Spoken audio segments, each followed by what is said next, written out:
Hi everyone, it's my turn to read a story to you for Storytime today, and I'm going to read Slinky Malinki by Lynley Dodd. It's the same author that does Harry McClary, so there's lots of rhyming. You might be able to join in with me in a little while when you get used to the patterns. Slinky Malinki was blacker than black, a stalking and lurking adventurous cat. He had bright yellow eyes, a warbling wail, and a kink at the end of his very long tail. You see it up there. He was cheeky and cheerful, friendly and fun. He'd chase after leaves and he'd roll in the sun. But at night he was wicked and fiendish and sly. Through moonlight and shadow he'd prowl and he'd pry.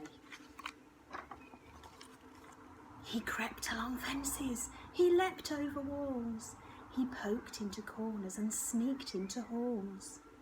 What was he up to? At night, to be brief, Slinky Malinki turned into a thief. All over town, from basket and bowl, he pilfered and pillaged and snitched and he stole. Slippers and sausages, biscuits, balloons, brushes, bandages, pencils and spoons. He pulled them, he dragged them, he heaved them until he'd carried them home to his house on the hill. One rascally night between midnight and 4, Slinky Malinki stole more than before. Some pegs and a teddy bear dressed up in lace, a gardening glove from McCafferty's place, a tatty old sneaker, a smelly old sock, and Jennifer Turkington's pottery smock. A squishy banana, some glue and a pen, a cushion from Oliver Tulliver's den. A clock and some bottles, a pair of blue jeans, a half-knitted jersey, a packet of beans. He pulled them, he dragged them, he heaved them until he'd carried them home to his house on the hill. Then Slinky Malinki, rapscallion cat, piled them up high in a heap on the mat. The glue toppled over and gummed up the pegs. The jersey unravelled and tangled his legs.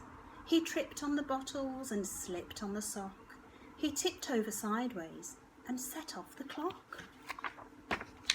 Crash went the bottles. Beep, beep went the clock. Woo, woo, woo, woo, woo went the dogs on the block. On went the lights. Bang went the door. And out came the family. 1, 2, 3, 4. Oh no, they all said. What a criminal cat. Tomorrow we'll have to take everything back. With a tangled up middle and glue on his face, Slinky Malinki was in deep disgrace. Never again did he answer the call when moon shadows danced over garden and wall.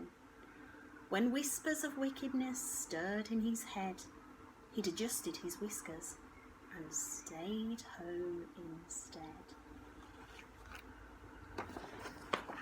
I hope you enjoyed that story, and I'll see if I can find some more to read to you. Bye!